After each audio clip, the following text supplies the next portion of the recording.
Hey buddies, welcome to Amass Games. My name is Simon, and today I'm going to talk to you about this novel. This is called The Fractured Void, and it's in the Twilight Imperium universe by Tim Pratt, who's made about 20 other books. And I think this might be his first in this kind of, in this universe to do a Twilight Imperium. Who knows, it could have been borrowed and somewhat used somewhere else.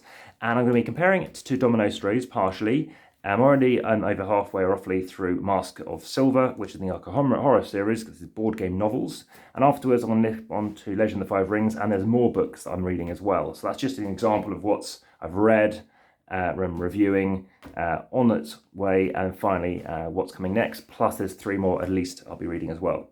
So what do I think of Twilight Imperium as the book? Well, it'll be spoiler free as with all the reviews. And I'll tell you that one of the best moments I've come across, especially in something that kind of relates to actually gameplay itself, kicked in about 20 pages in.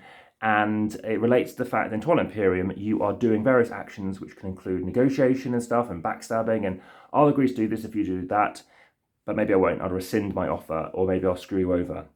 That sort of example happens in this, whereby you're doing that negotiation, and it's brilliant. I laughed out a lot. I've told so many people how impressive that was. Really, really, really cool.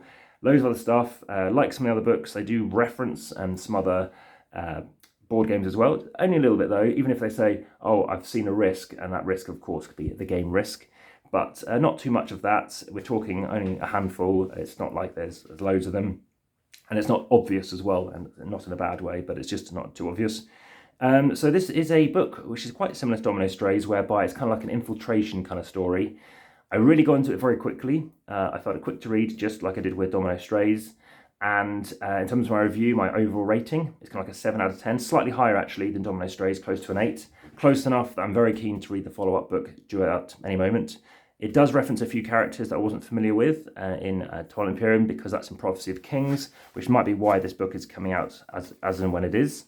And yeah, I think there's lots of nice things to it, because it's kind of got this alien races involved as well.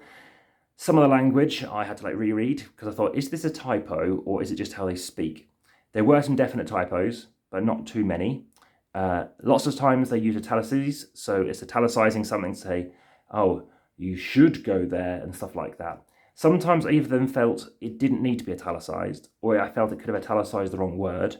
And I just think it didn't have to do that italicism. It just worked without the italics. If I go to random page, who knows? Well, it doesn't help because it's a page. But there, straight away, wasn't.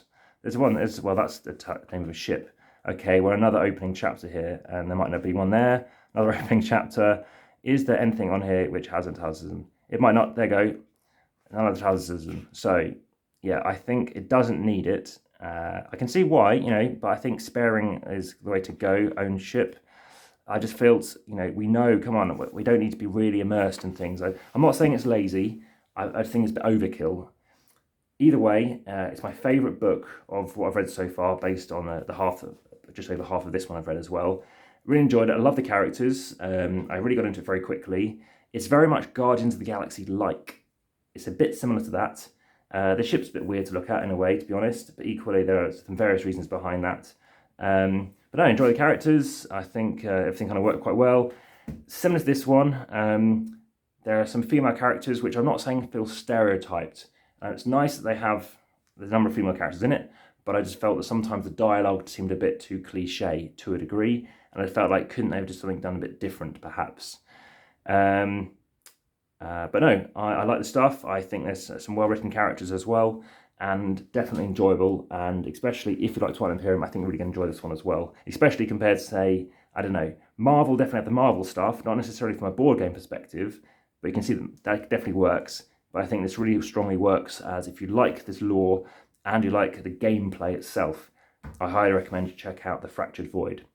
So please, obviously, check out the comments, descriptions, like, subscribe as well, hit the notification bell by all means, Patreon as well, and of course there's Instagram and Facebook, etc. So I look forward to telling you all about this. Check out the playlist. I'll be creating playlists for this as well, and tell me what you think. That has been The Fractured Void.